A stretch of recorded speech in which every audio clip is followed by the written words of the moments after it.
നമസ്കാരം. ചൈനയുടെ ഫ്യൂജിയൻ നൽകുന്നത് ആർക്കും തടുക്കാനാവാത്ത ശക്തിയുടെ സന്ദേശമാണ്. ഈ സന്ദേശത്തിൽ അമേരിക്കയുടെയും ജപ്പാന്റെയും മുട്ടുവിറയ്ക്കും.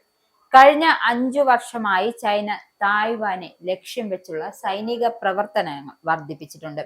ഈ പശ്ചാത്തലത്തിൽ ഫ്യൂജിയന്റെ കടൽ യാത്ര ഉണ്ടായിരിക്കുന്നത്.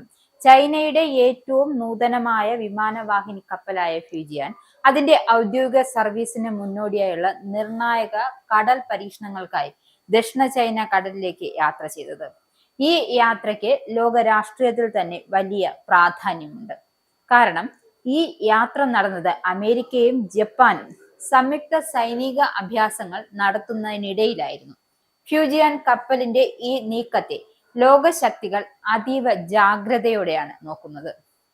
2022 ചൈന പുറത്തിറക്കിയ 3ാമത്തെ വിമാന വാഹിനി കപ്പലാണ് ഫ്യൂജിയൻ. ആഭ്യന്തരമായി രൂപകൽപ്പന ചെയ്ത് നിർമ്മിച്ച ഈ കപ്പൽ ചൈനയുടെ മുൻ കപ്പലുകളായ ലിയോണിങ്സിനേക്കാളും ഷാൻഡോങ്ങിനേക്കാളും വളരെ വലുതും സാങ്കേതികമായി കൂടുതൽ മികച്ചതുമാണ്. ലിയോണിങ് പഴയ സോവിയറ്റ് യൂണിയനിൽ നിന്നും വാങ്ങിയതാണ്. ഷാൻഡോങ് അതിന് അടിസ്ഥാനമാക്കിയുള്ളതാണ്. എന്നാൽ ഫ്യൂജിയാൻ വിമാനങ്ങൾ വിക്ഷേപിക്കുന്നതിനുള്ള ഫ്ലാറ്റ് ഡെക്കും ഇലക്ട്രോണിക് മാഗ്നറ്റിക് കാറ്റപ്പൾട്ടുകളും ഉപയോഗിക്കുന്നു. വലിയ വിമാനങ്ങളെ, പ്രത്യേകിച്ച് മുൻകൂട്ടി മുന്നറിയിപ്പ് നൽകുന്ന വിമാനങ്ങളെയും ഭാവിയിൽ ചൈനയുടെ ആദ്യത്തെ സ്റ്റെൽത്ത് യുദ്ധവിമാനങ്ങളെയും വഹിക്കാൻ ഇതിന് കഴിയും. ചൈനീസ് നാവികസേനയുടെ ഔദ്യോഗിക പ്രസ്ഥാന പ്രകാരം ഈ യാത്ര ശാസ്ത്രീയ ഗവേഷണത്തിനും പരിശീലനത്തിനുമുള്ള ഒരു പതിവ് നടപടിയാണ്. എന്നാൽ ജപ്പാനും തായ്വാനും ഈ നീക്കത്തെ അതീവ ഗൗരവത്തോടെയാണ് കാണുന്നത്.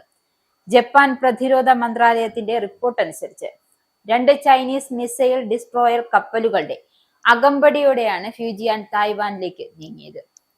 ടൈഫോൺ മിസൈൽ സംവിധാനങ്ങൾ ഉൾപ്പെടെയുള്ള ആയുധങ്ങളുമായി അമേരിക്കയും ജപ്പാനും സൈനികാഭ്യാസം നടത്തുന്നതിനിടെയാണ് ഈ നീക്കം എന്നതും ശ്രദ്ധേയമാണ്.